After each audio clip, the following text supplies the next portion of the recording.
Hello and welcome everyone. In today's video I will show you how to change your display name on Duolingo.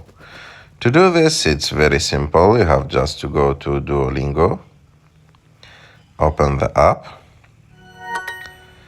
and after that go and click on the three dots on the bottom right of the screen. Click on Profile, and after that click on the settings icon on the top right of the screen, and after that click on Profile.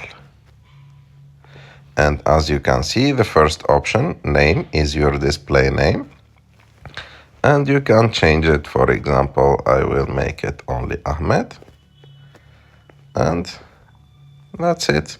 It's saved now, and when I come back to Profile, let me say not now, when I go back to Profile, as you can see, so my name or my display name has changed.